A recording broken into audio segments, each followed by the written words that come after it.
here? Yeah.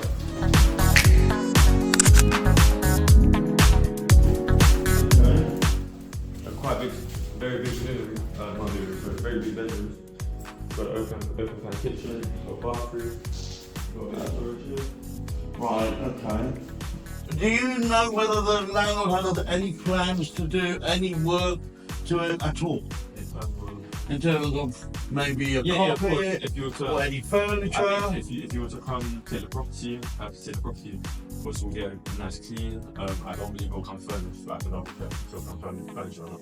In terms of a deposit, are you able to negotiate a zero deposit? Yeah, if it's a good company, yes, it's a deposit, yeah. you can. And do you know whether the rent is negotiable or what do you think? To be honest, because they've already negotiated it down because the frequency was like 3-3. Right. So I've negotiated down to 3-150. I mean, if you guys put an offer in, see what she says. So this is bedroom number 1. Yeah. And then we go to bedroom number 2.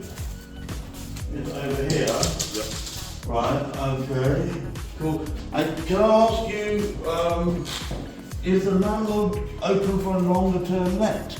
Yeah. Like 5 years or something? Yeah, that's it. And how many rooms are there in total? So 3 and a studio upstairs. And a studio upstairs? Plus we've got parking as well. And you've got parking garage. So we've got 4 rooms, yes? Yeah, essentially 4 rooms. Yeah. Potentially 4 rooms, okay. If I wanted to create additional living space down here, if I was to create additional living space, that's okay, isn't it? I would have to ask, but it should be fine. It should be fine. So here's what I would do, right? I would, because the window here, right, that would be considered natural light. Right. Yeah. So my plan would be to create an L shape or a T shape. Yeah. So the wall would go from here, right, all the way across here, and it end probably somewhere around here. We'll have a door here. Okay. And there'll be a door that goes into that room. And there'll be a door that goes into that room, so we'll create a hallway. Right. So therefore, we can potentially offer the asking on this because we know that we're going to be able to make a margin on this particular property. The only challenge that I can see is that whether the agent we're speaking to right now is able to negotiate a rent-free period to allow for someone like myself to do the works, because obviously if I was doing the works, that might take a couple of weeks, and that's like, if we have to pay our rent on day 1, we're effectively not receiving any income for that period. So if they're flexible and that's negotiable, then we might have an opportunity here to move forward with. Okay, cool. And with that saying about the walls, obviously this is going to get moved, the radiator. So what will happen with the radiator, we'd put 2 radiators, we'd remove this radiator. But we'll work that out, that's like the minor thing, and then we'll move this over here or over here.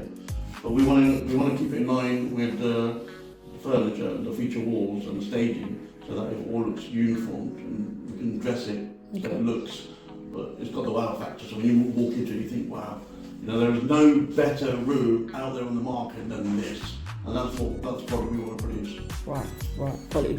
Yeah, and the other thing is, of course, is light fitting. So, when you've got this, opens up all of the lights. So this will obviously then stay where they are. We're not going to move them, but they'll just be split through the electric circuit. But yeah, so that's the kind of vision. Okay. Like, yeah, so we can create 5 rooms out of 4 bedroom. Yeah, definitely, certainly, yeah. Gotcha. Yeah. Let's go upstairs. This one's got a kitchen then? Yeah, it's got a kitchen.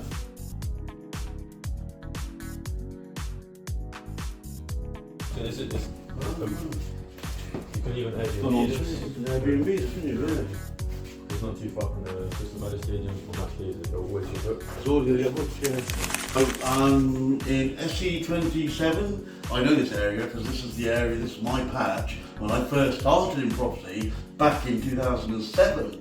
So I'm very familiar with this particular area, and I know the demand for rent in this area is huge. So we're standing in SC27 right now. Let's have a look around. We've got 6 agents. Do you know how long yet HMO license might be? I believe there's 3 years left. Okay, right, fine. And if we was to agree a term with the landlord, would we be able to agree longer than 3 years? Or? Yeah. So because we've made 5 years, Yeah. would that be possible? That'd be good. Right, and what's the rent for this particular property? 3,500. 3.5. Yeah. Okay, right. And we've got 6 double rooms. Yeah. Okay, fine. But I'm a little bit concerned with this one, and I'll be very honest with you because of the there's only 5 rooms, and I own property myself, which is the road on the other side, which is parallel to this, called Albert Road, and I know that the average rental in this area is roughly around 800. 800 a room. 800 rooms Okay, is the average. So if we was to rent 5 rooms here, they are all doubles. You can work out the maths on that. That's £4,000, right? And once you take off your bills, if you allow £100 for bills per room, that's 500 quid. There's no margin. And like I said, I can always speak to the agent, see what we can negotiate if you could offer it. If somebody is used to supported living, it's unlikely they're going to go for somebody who's going to be doing corporate letters. They had quite a lot of headache with the supported living, so that's why they don't mind maybe taking a little bit less money. Okay. More security. Oh really? Yeah. Yeah, but to make a margin on this, we'd be coming with an offer which is probably going to be scrapped because it's going to be around 2.5k. And that's a bit low. If he's already on 3.5, we don't want to offend the landlord. No, of course, we don't want to, upset him or anything like that. Yeah, exactly. So, yeah, I just don't think this is going to work. To be honest, the numbers don't seem right for me. So let's move on to the next property. So this property, we've got 5 rooms here, right? 3.5. Yeah. Is that okay? Right, fine. And you're open for 0 deposit, I guess. Yes. To the right individual, To the right definitely, individual, yeah. It's just funny that yesterday somebody sent some deals, Yes. right, that I was meant to see today. Right. Then today I'm told that they've all gone. They go to the Yeah. Dan, I'll take it off the market while you do your numbers, make it refundable, you get the refund back when you're What's the holiday deposit? 1 week. Action. In leasing, in letting, you got to move quick. You know Yeah, how it is. absolutely, You know what I mean? yeah. I'm in an army and someone's coming, right, I'll take that. Yeah. It's just the name. But it's have the you, name. it's the name of the game, Name of but the have game, you got any pending deals that are viewings? coming? About tomorrow, and myself, I've got a couple as well. Yeah. So what's the procedure? What is the next step? How do If you it all want, work? I'll give you an inside scoop. If you want to be the investor that you get that call when the properties are just coming on, literally when they've been valued by the valuer or the agent, you build that relationship with that person. So that means you transact, and you move kind of quick. So they will call you. We always call our first top 5 investors every single day when you're getting the new stuff. You know what they want. You know they're going to take it. Right, I've got X coming on. Do you want it or not? Yep, reserve that for me. I'll be there at 2 o'clock in the afternoon. I guess 1 week's holding deposit is the next step. Yeah. Yeah. So if I give you the And money. then take it off the market. That's you saying to us, stop viewing this now. We're going to need to. Yeah, we want to start doing contracts, or we want to start doing our DD. We want to just do a little bit more financial feasibility. We want it. We want it. Okay. Now what's the deal with furniture? Does the landlord get involved in that? That really is bespoke because we're working with companies and it's companies. If it was a thing of we need furniture put in every room, normally it's as you see it, is as it is really. But that's something we can definitely discuss. So I'm happy to put money down for properties I've seen, right? That's not an issue, right? But I'll tell you now what I will be talking to you about. I'll talk to you about a rent-free period. I'll be talking to you about a 0 deposit. I'll be talking about furniture, appliances, and works and decor and anything like that I visually see that needs to go in the property and what needs to do. So I like to create win-win with the landlord. Take on property for long term, so he gets his money on day 1, and then we start to, Yeah. So we've seen how many properties today? So we saw 2, the third property, right? Right. 750. Yeah, that's tight. Because the rule of thumb for me, you have 1 room vacant, and you're still making profit. It might be a little amount, but you're still making profit. And if you're renting each room at 850, and you make a profit 750, then I think for some people it'll be like, wow. But for me, it's a bit of a no-no, I'm afraid. Yeah, because I have a very strict criteria I like to follow. Yeah, so I need to make at least £1,000 something where the commitment fee, the monthly rent payment, is usually around £3,000 a month.